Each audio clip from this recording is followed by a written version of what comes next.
여러분들, 하나님의 관심이 어디에 있는지에 대해서 일단 우리가 생각해 보면, 이제 하나님께 대한, 하나님이 일하시는 부분에 대한 감각이 살아나게 되어집니다. 본문의 내용을 보니까 누가 가장 많이 도전을 받냐면 기름 부음 받은 자가 도전을 많이 받아요.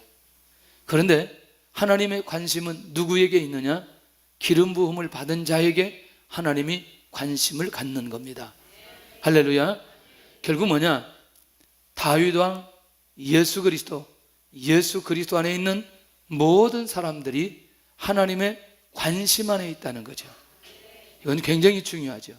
그러니 다윗에게 나타났던 역사, 주님을 통해서 나타났던 역사, 예수 그리스도 안에 있는 사람들에게 동일하게 나타난다는 사실을 우리가 믿음으로 받았으면 좋겠다는 거죠. 특별히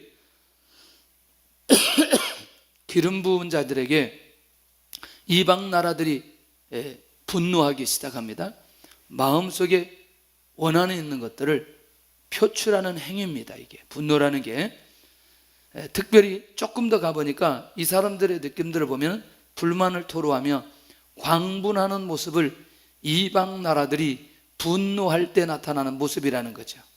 그런데 이게 어디에서 이렇게 명확하게 성취되고 응답이 되느냐?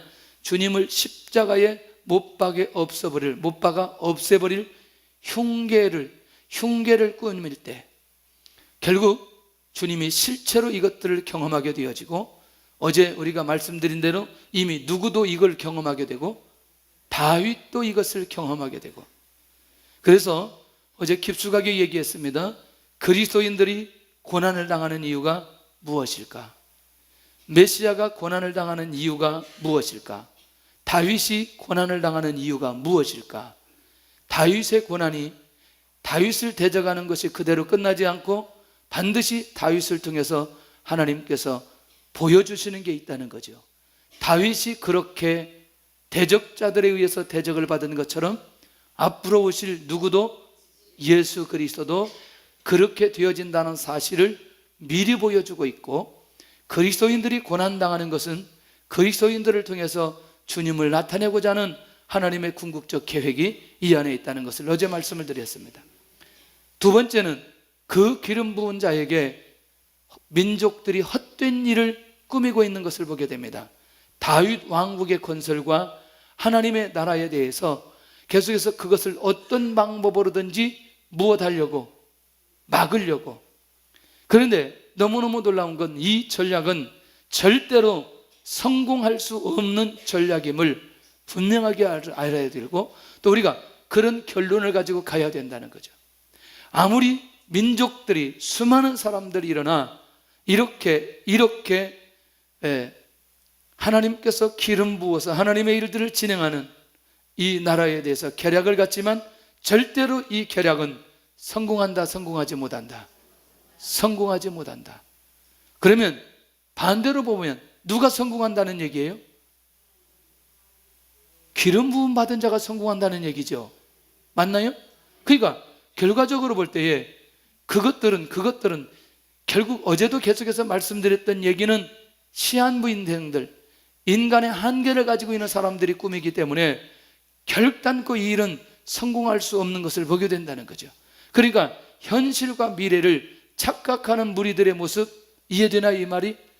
마치 내가 지금 있는 힘을 가지고 이런 일들을 꾸며서 이렇게 막으면 미래도 그렇게 될 것 같은 생각을 가지만, 죄송하지만 현재도 그렇지만 미래는 누가 주관하시느냐?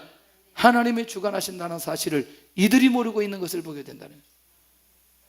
할렐루야. 결국 가치 없는 일에 목숨 거는 어리석은 사람들의 모습을 발견할 수 있는 거죠. 다윗 왕궁의 건설 하나님께서 확실하게 하셨습니다. 하나님의 나라 예수 그리스도를 통해서 확실하게 이루어 주셨습니다. 이 땅에 예수님 보내주시고 공생의 사역 가운데 십자가의 죽음과 부활 사건을 통해서 하나님의 나라를 확실하게 이루어 가셨던 것을 보게 되고, 지금도 하나님의 나라는 확장되어지고 하나님의 통치가 지금도 진행되고 있다는 사실을 우리는 절대로 놓지 않아야 된다는 거죠.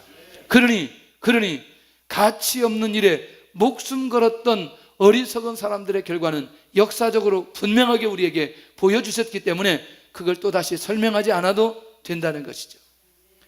세 번째, 세상의 군왕들이 나서게 되는데, 이게 뭐냐면 힘 있는 모든 자들을 동원해서 다윗 왕권과 하나님의 나라를 철저하게 막으려고 하지요. 분명하게 기억해야 될 것은 어떤 상황 속에서도 인간들은 인간들의 한계를 아는 순간부터 겸손해지는데, 자신의 한계를 알지 못할 때에 어리석은 행동이 서슴없이 나오게 되어지는 걸 보게 됩니다.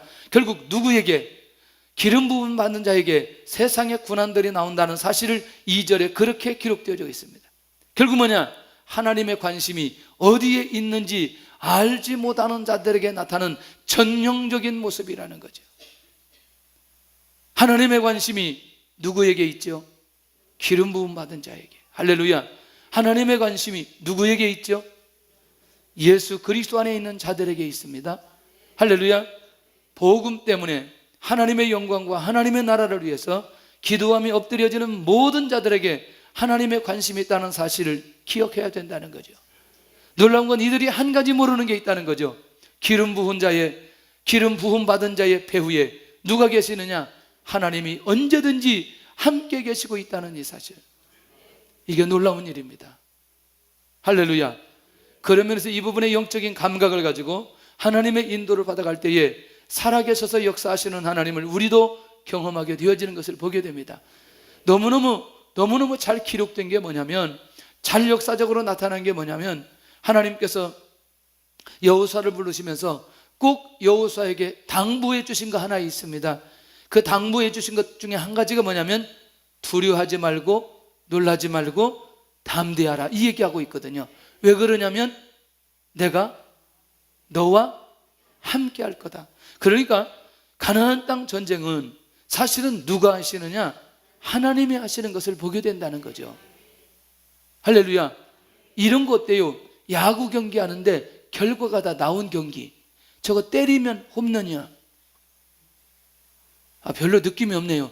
제일 재미없는 게 뭐예요? 뭔지 안 들려요. 제일 재미없는 경기가 뭔 게예요? 그렇지, 결과를 아는 거예요. 재경기, 녹화방송.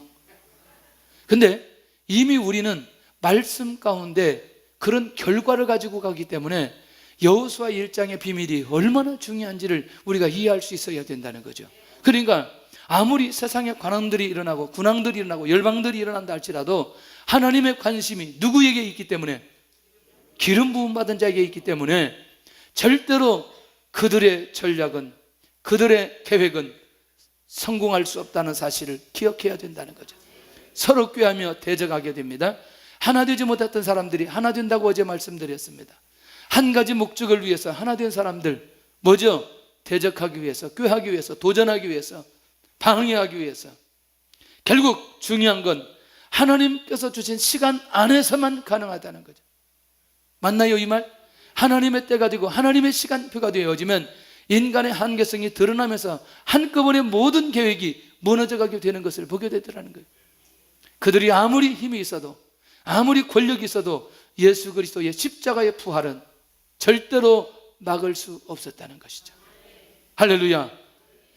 그런 면에서 12명으로 시작된 이 세계복음의 역사가 지금껏 모든 종족에게 복음이 전파되어지고, 그렇게 하나님의 역사가 일어나는 이 사실들을 보면 누구도 이 엄청난 복음의 역사를 막을 수 없다는 사실을 기억해야 된다는, 하나님이 하시는 일, 하나님의 계획하는 그 일, 아무리 대적하고 꾀하지만 하나님의 관심이 누구에게 있기에? 기름 부음 받은 자에게 있기에, 그리고 그 비밀을 알고 순종하며 사명을 감당하는 사람들에게 있기 때문에, 혹 그것이 대적하는 모습이 그렇게 그들이 힘이 있게 있을지는 모르지만 하나님이 주어진 시간 안에서만 가능하다는 사실을 우리는 기억해야 된다는 거죠. 시간이 다 되어가면 어떤 일이 일어나는가? 시간이 다 되어가면 어떤 일이 일어나는가?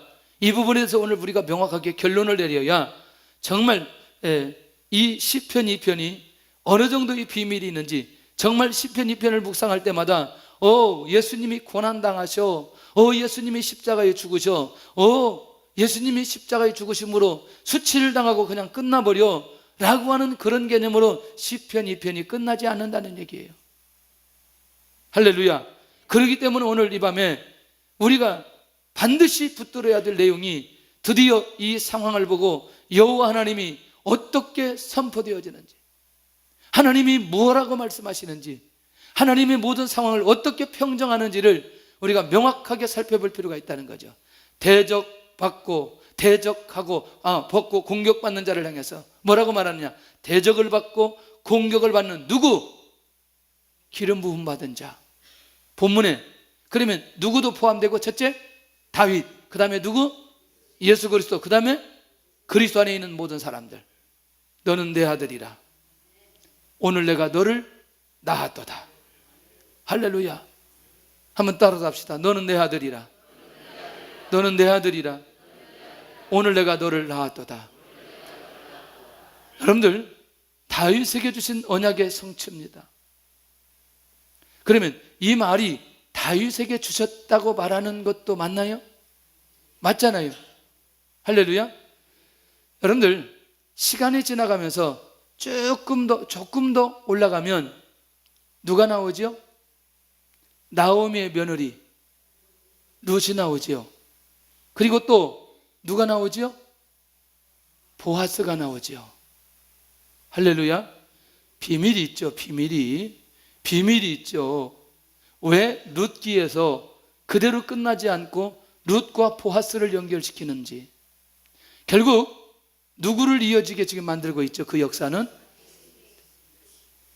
아니, 너무나 가지 말고 그냥 우선 다윗을 거쳐가야지, 그렇게 한 번에 가버리려고. 그러니까 결국 뭐냐면, 하나님의 계획 속에 다윗이 출생하였다는 것과, 그리고 하나님께서 분명하게 너는 내 아들이라고 선언하는 이 다윗, 자, 앞으로 오실 예수 그리스도를 통해서 성취되는 거 맞나요? 예. 현재와 미래에 이루실 엄청난 언약이 오늘 저와 여러분들을 통해서 이루어질 것이라고 믿나요? 할렐루야. 하나님이 분명하게 보장합니다. 오늘 너는 내 아들이라, 오늘 내가 너를 낳았도다. 오늘 예수님을 통해서 엄청나게 성취된 이 말씀이, 중요한 건 그리스도 안에 있는 모든 사람들에게도 미래에 이렇게 이런 언약들이 성취된다는 생각을 해보면 얼마나 감사한 일인지. 혹시 그런 적 있어요? 내가 예수님 안 믿을 때는 이 말씀이 나와 상관없다가도 내가 예수님 믿고 구원받으니까 너는 내 아들이라, 오늘 내가 너를 낳았도다라고 하는, 오늘 이 하나님께서 메시아를 향해서 선언했던 이 말씀이 나에게도 적용된다는 느낌이 안 드나요? 할렐루야. 이건 우리가 하나님 앞에 이미 하나님의 자녀라는 증거이고, 이미 천국 갈 수밖에 없는 하나님의 사람들, 신분이 바뀌어진 사람들이 확인할 수 있는 거라는 것을 보게 됩니다. 결국 뭐냐? 열방을 유업으로 받을 자로 선택하셨다는 겁니다. 할렐루야. 구성민 목사님이 졸고 있는데, 그렇게 졸다가 그 중요한 건 놓치면 큰일 나는 수가 있어요. 낮에 너무너무 전도를 열심히 하다가 저녁에는 까딱하면 조는 수가 있어요. 할렐루야. 그런데 다른 쪽 두 사람이 정신이 퍼쩍 나가지고 지금 혹시 자기 이름 부를까봐 지금 그냥 걱정이 땅 꺼지게 하는데, 다른 사람은 쉽게 내가 안 불러. 내가 앞에서 조는 임병철 목사님이 깜짝 놀랐어요 지금.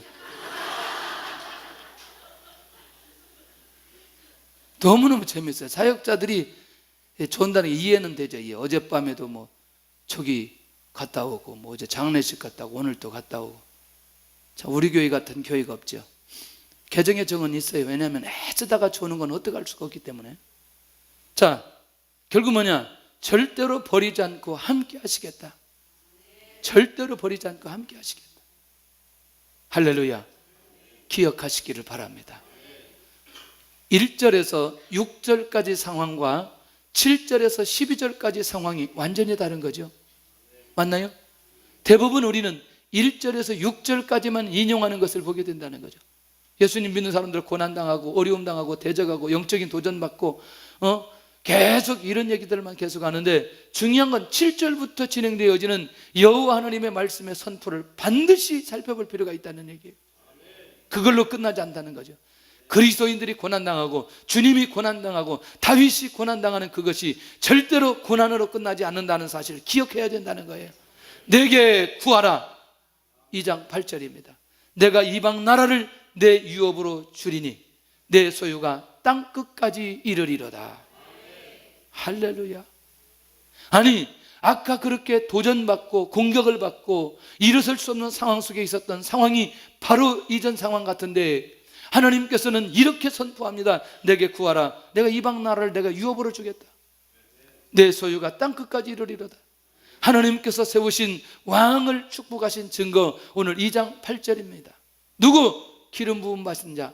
누구? 다윗. 누구? 예수 그리스도. 누구? 그리스도 안에 있는 모든 자들에게 이 말씀이 그대로 성취되어지는 것을 보면 새로운 세계 속에 하나님께서 우리를 끌고 가는 거 아니냐는 거죠. 이방 나라를 유업으로 준다. 내 소유가 땅 끝까지 이른다. 이건요, 복음 안에서만 해결되어지고 복음 안에서만 정리되어지는 이 말씀인 것을 우리가 놓지 않아야 된다는 거예요. 얼마나 놀라운 일인지. 오늘 왜 우리가 기도해야 되는지, 왜 하나님 앞에 엎드려야 되는지, 통치권을 어떻게 하는지, 어떤 방향으로 어디까지 가게 하는지 권하는 순간이었는데 하나님께서 주신 축복은 이게 땅 끝까지 온 이방 나라 열방까지 주신다고 생각해 보면 그 고난 받아낼 만하고 견딜 만하고, 할렐루야. 그런 면에서 이것을 우리가 현실적으로 한번 비전으로 붙든다면 얼마나 놀라운 일일까, 얼마나 기가 막힌 일일까. 낮에 선교사님 두 분이 찾아왔어요. 어디를 갔다 왔냐면 인도네시아에 갔다 왔대요. 인도네시아에 갔다 왔는데 2,500명 정도 모이는 화교교회가 약 500개 교회가 돼 있다는 거예요. 근데 사진을 찍어 왔어요. 그런데 인도네시아에 어떤 정책이 있었냐면 35년 동안 중국인들이 중국말을 쓰지 못하도록 집에까지 와서 책을 다 배울 정도로 그렇게 바뀌었다는 거예요. 근데 지금은 약간 풀어졌는데 60대 이상만 중국어를 하고 60대 미만은 중국어를 할 수 없다는 거예요. 그런데 자기들이 생각해 보니까 이들이 중국어를 잊어버리고 계속해서 이렇게 살다 보면 자기도 모르게 자기 나라의 정체성을 잃어버리고 그냥 인도네시아에 그렇게 묻혀갈 수 있는 상황이 된다는 거죠. 그런데 지금 정책이 바뀌어서 중국어를 할 수 있는 상황으로 열어놨다는 거예요. 그런데 그쪽에 있는 이 교단에 있는 분들이 특별히 오늘 찾아오신 이 선교사님을 초청해서 두 분이 가게 되어졌는데 3박 4일 동안 교회와 성도들과 또 예배를 통해서 현장을 보여주는데 자기들이 한번 그렇게 시도해 보았다는 거예요. 어떻게 시도해 보느냐, 중국의 사역자들을 모셔놓고 자기들이 중국 사람이 인도하는 사역들을 쭉 해보는데 자기들과 맞지 않다는 얘기예요. 이상하게 맞지 않다는 거예요. 그래서 자기들이 기도하다가 이거는 한국 목회자들과 선교사들을 통해서 이 문제를 해결해야 되겠다. 그런데요, 이 사람들이 너무너무 놀라운 비밀이 있는데 인도네시아 경제 85%를 이 사람들이 잡고 있는 거예요. 그 사람들이 얼마냐면 1,700만 정도 된다는 거예요. 인도네시아 인구가 한 2억 5천 정도 되는데 한 1,700만 정도가 화교인데 화교들이 85%의 경제를 다 잡고 있는 거예요. 그런데 자기가 보니까 거기는 보편적인 그냥 성도인데 이미 독일에 가서 유학하고 영국에 가서 유학하고 자녀들 미국에 유학하고 영어, 중국어, 인도네시아어, 독일어 5개국을 하는데 그것도 그냥 아주 대화 정도가 아니라 정말 수준 있게 대화를 하더라는 거예요. 그런데 그분들이 생각하고 기도하면서 고민하는 게 뭐냐면 제발 한국의 선교사님들, 중국에서 추방된 분들 여기 와서 사역 좀 해달라고 우리가 문을 열어줄 테니까 와달라는 초청이라는 거예요. 건물을 하나 보여주는데 교회 건물을 하나 보여주는데 한쪽은 완전히 빌딩이고 한쪽은 우리 한국에서도 보기 힘든 그런 건물을, 교회 건물을 지었어요. 왜 그러느냐 봤더니 다른 나라에서 우리나라를 볼 때에 회교국가라고 볼 수 있기 때문에 상징적으로 교회 건물들을 그렇게 크게 짓도록 허락을 다 했다는 거예요. 그리고 저도 제가 18일 동안 인도네시아에 있으면서 보았던 게 뭐냐면 중국에 있는 사람들을 보다가 인도네시아 사람들을 보니까 너무너무 순수한 거예요. 이야, 정말 정말 이 마음들이 어린아이와 같은 그런 마음들이에요. 아마 중국 사람들이 들으면 좀 기분 나쁠지 모르지만, 근데 그걸 제가 느낀 걸로 어떻게 해요? 왜냐하면 중국에서 7년 살다가 한국도 안 들리고 바로 여기 인천공항에서 갈아타가지고 이제 자카르타에 가서 18일 동안 있는데, 전체 그 자카르타에 이제 그 거처를 해놓고 솔로 지역에 갔다 오고 보르네오 섬 갔다 오고 비행기 타고 갔다 오면서 선교지를 왔다 갔다 하면서 이 상황을 다 보면서 느끼는 게 뭐냐면 이 사람들 너무너무 순수하다. 그런데 이 화교교회가 뭘 하려고 하느냐, 현지에 있는 사람들을 선교하기 위해서 계속해서 지금 그들이 일어나고 있고, 또 그들을 어떤 방법으로든지 전도해야 되겠다는 마음들을 가지고 있다는 거예요. 80% 이상 90%가 회교도들이기 때문에. 그런데 열어놓고 기다리는 거죠. 그러면서 같이 기도해달라고 그랬어요. 기도해달라. 정말 실력 있는 목회자들이, 선교사님들이 현장에 가서 그들과 함께 사역하면서 특별히 인도네시아 복음을 위해서 쓰임받을 수 있는 길이 열려지고 있다, 열려졌다, 이렇게 말하는 거예요. 정말 저는 감사한 게요, 보편적인 사람들보다 정말 일하고 하나님 앞에 쓰임받으려고 하는 사람들이 함께 와서 이것을 나눌 때마다 기도의 폭이 넓어지는 것을 보게 됩니다. 우리가 이게 선교사님들을 이렇게 많이 파송하고 그러니까 정말 나오신 분들 중에 괜찮은 분이 있으면 좀 인도네시아로 방향을 좀 돌리면 안 되겠냐, 뭐 그런 얘기들 하고. 그래서 같이 충분하게 나누다가 다시 또 이제 기도하면서 인도 받아가자고 왔는데, 저는 그런 생각이 들어요. 오늘 이 2장 8절에 있는, 오늘 2편 8절에 있는 이 내용이 그냥 예사롭지 않다는 얘기죠. 그리스도 안에서 복음 안에서 깨어있는 모든 사람들에게 이방 나라를 내 유업으로 주린 내 소유가 땅끝까지 이르리로다. 보르네오 섬 안에 석탄이 있는데 한국의 모 회사에서 25년간 채굴권을 얻었어요. 그때 제가 갔을 때. 그런데 2년 만에 3년 만에 본전 다 빼고 22년 동안 가져오는 건 남는 거라고 얘기하는 거예요. 개발이 안 되는 거죠. 더 재미있는 얘기를 들어요. 석유가 나오는데 석유에는 외국에서 다 가져가고 자기들 집은 몇 프로밖에 없다는 거죠. 왜? 기술이 없으니까 파내지를 못하는 거예요. 만약에 기술만 있다면 그렇게 하지 않겠죠. 이런저런 것들을 쭉 보면서 이런 많은 생각들을 해보는 거죠. 복음 하나 가지고 있는데 하나님께서 어디까지 열어주시고 어디까지 인도해 가시는지에 대한 감각들이 우리 안에서 살아나는 순간부터 새로운 세계 속에 들어간다.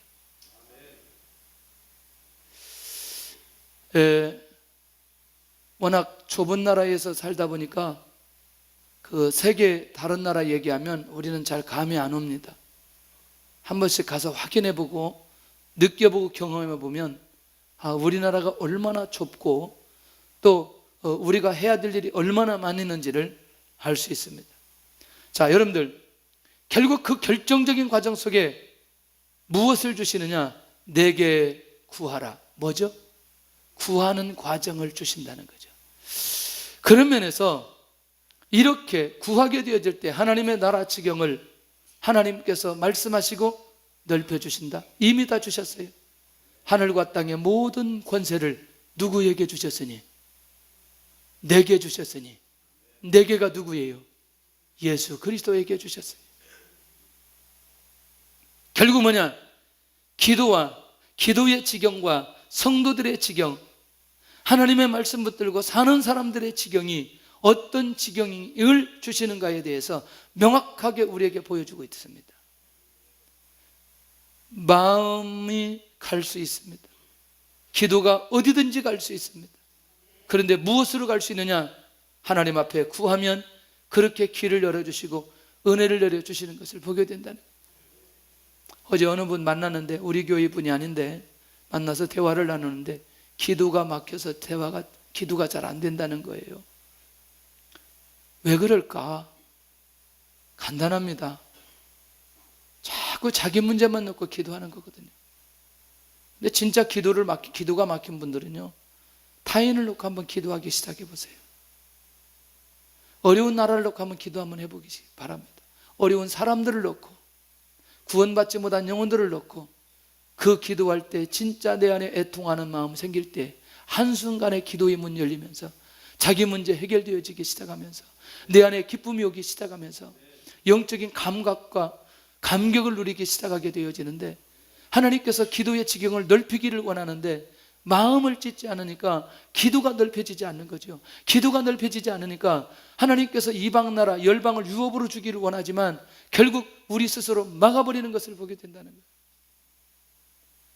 할렐루야. 이게 얼마나 중요한지. 정말 제가 잊을 수 없는 게 94년도 혼자 중국 갈 때 교회가 상가 건물을 얻어놓고 얼마 있지 않으면 돈을 몇 천만 원을 해줘야 되는데 하나님께서 저를 중국 갈 수 있는 마음을 확 주시는 거예요. 자, 그러면 교회가 이전해 놓고 상황들이 어려운데 과연 중국을 어떻게 가야 될까? 근데 제가 제 마음속에 안 가면 안 될 것 같아요. 왜냐하면 제가 이게 한번 하나님이 그 중국이 어떤 나라인지 좀 보고 오고 싶은데 이게 해결이 안 되는 거죠. 재정이 해결이 안 되는 거죠. 그래서 제가 기도했죠. 기도하고 하나님 앞에 기도하고 하는데 성도들에게 우리 이 재정도 이러니 그냥 제가 기도하면서 하나님의 인도를 받겠습니다. 그런데 갑자기 청년 한 사람이 사업을 하는데, 목사님, 제가 기도 중에 이번에 목사님 중국 가는데 아무래도 이것은 선교비로 보내드려야 되겠습니다. 그러더니 가기 전날 토요일 날 100만 원을 가지고 오는 거죠. 그때 그 청년에게 있어서 100만 원은요 굉장히 큰 거예요. 조금 있으니까 어느 집사님이, 그러면 내가 다른 거는 못해도 내가 이 사업을 하니까 여자 속옷, 남자 속옷을 한 가방 그걸 이제 만들어주는 거예요. 나중에 제가 공항 가가지고 중국 가가지고 18일 동안 돌아오는데 비용을 쓰고도 선교비를 다 주고도 동북산성 다 돌고 빨리 오서 홍콩까지 와서 비행기 타고 오는 데까지도 하나님께서 책임져 주는데, 제가 그 상황을 보면서 무슨 생각이 드느냐면 이건 믿음의 문제지 돈의 문제가 아니라는 생각을 계속해서 하게 하시는 거예요. 그런 면에서 하나님께서 우리에게 기도의 지경을 넓히고 마음을 찢고 또 하나님이 주신 비전을 우리에게 주실 때에 주시려고 할 그때 그것을 받아내는 그 사람이 지경이 넓어지는 거죠. 마음이 넓어지는 거죠. 그것이 큰 그릇이 되기 시작하고 하나님께서 그 사람을 통해서 일하기 시작하면서 역사해 주시는 것을 보게 됩니다. 어떤 형태로 기도하는지는 우리 스스로 찢어야 기도의 넓이가 어느 정도인지 우리 스스로 감각을 가질 수 있습니다. 믿음대로 기도하시면서 오늘 여호와의 명령이 선포된 그것을 믿음으로 받아낼 수 있기를 바랍니다. 내가 철장으로 그들을 깨트리며 질그릇같이 부수리라. 와, 구절을 보고 가야 돼요. 구절 시작. 내가 철장으로 그들을 깨트리며 질그릇같이 부수리로다. 결국 뭐냐? 세워주신 왕을 통해서 하나님께서 이렇게 일을 진행하신다는 거고, 대적하는 자들을 철저히 깨트리고 말 것이라는 거고, 결국에는 대적자들이 나타날 마지막 파멸을 말씀하는데 이게 뭐냐? 철장은 철로 된 막대기의 의미라는 거죠. 결국 누구를 통해서 이 일이 이루어질 거다? 예수 그리스도의 능력으로 초림과 재림을 통해서 완벽하게 이루어질 것이라고 선언하고 있는 것을 보게 됩니다. 그러니 하나님의 관심이 누구에게 있는 것을? 기름 부음 받은 자에게 있는 거예요. 할렐루야. 하나님의 관심이 구원받은 성도들에게, 그것도 사명 따라 하나님 앞에서 깨어서 기도하는 자들에게 하나님께서 이런 영권과 은혜를 주실 줄로 믿습니다. 때문에 우리는 누구와 함께하고 있는가? 누가 우리와 함께하고 있는가? 내가 하나님과 함께하고 있는가? 하나님이 나와 함께하고 있는가? 하나님이 우리와 함께하고 있다는 사실을 오늘 놓치지 않기를 바라고, 복음 안에 깨어있는 사람들에게 주신 이 엄청난 비밀들을 믿음으로 붙드는 순간순간마다 하나님께서 이제 하나님의 일들을 위해서 진행하시는 하나님의 역사를 경험해 볼 필요가 있다는 거죠. 세상의 군왕들아, 세상의 군왕들아 할 때에 어떤 사람들이에요? 세상에 힘 있는 자들아, 말할 수 있나요? 예. 지혜를 얻으며 재판관들아 교훈을 얻어라. 너무너무 재미있어요. 결국 이 말은 뭐냐? 아직은 무엇을 주신다? 기회를 주신다. 어떤 기회? 돌아올 기회를 주신다. 세 번째, 회개할 기회를 주신다. 그러니 어떻게? 기회를 놓치지 말아라. 기회를 놓치지 말아라. 여러분들, 이 말씀을 붙들고 내가 그리스도 안에 있다는 사실과, 내가 기도하는 자리에 있다는 사실과, 내가 그리스도와 함께 있다는 사실과, 주님이 나와 함께 가시면서 나를 사용하시는 그 역사적인 현장에 내가 서 있다는 이 사실이 시간이 지나고 나면 어떤 결과로 보여줄지에 대해서 우리가 하나님 앞에 감사하며 나갈 필요가 있다는 거죠. 여러분들, 다시 한번 새로운 세계 속에 들어갈 수 있기를 바랍니다.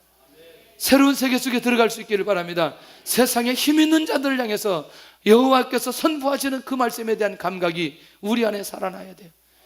복음 때문에 너무너무 힘들고 어려운 상황 속에 들어가는 이 엄청난 상황 속에 있는 이 상황, 그러나 우리는 결과를 가지고 살아가게 된다는 거죠. 한 가지 방법이 있는 것을 알려줍니다. 여호와를 경외하라. 여호와를 경외하라. 어떤 형태로 있든지 여호와를 경외하라. 매일 집회하는 결정적인 이유 아니겠나?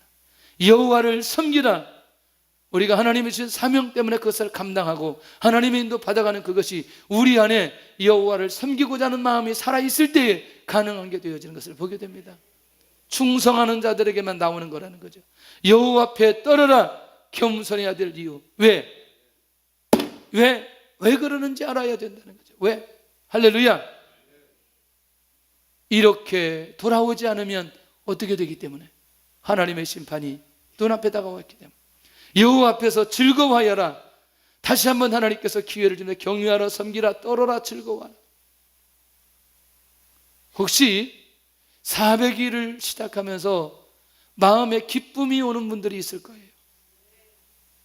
오늘 내가 너무너무 힘들고 너무너무 낮에 어려운데 오늘도 가야 된다는 부담이 아닌, 정말 오늘 밤도 주실 은혜를 생각하면서 마음에 기쁨 있고 즐거움 속에, 내가 육체는 힘들고 어렵지만 그러나 내가 하나님을 만난다는 그것 때문에 우리 안에 즐거움이 있는 분들, 하나님의 응답이 시작되어 가고 있어요.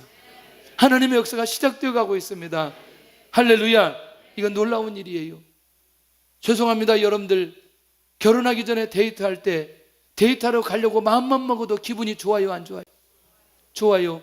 그분하고 밤새도록 있어도 좋아요, 안 좋아요? 좋아요. 밤새도록 걸어 다녀도 좋아요, 안 좋아요? 좋아요. 그렇게 하다가 어떻게 되죠? 그렇지, 결혼하게 된다는 거예요. 너무너무 좋으니까. 모르고 싶어요? 생각 잘못했어요 지금? 우리가 즐거워하고 사모하고 하나님을 찾게 되어지면 우리와 하나님이 하나 되어집니다. 하나님의 뜻을 알게 되어지고 하나님의 비전을 붙들기 시작하고 하나님이 원하는 자리에 서 있게 되어지고 하나님께서 그 사람 세워가기 시작합니다.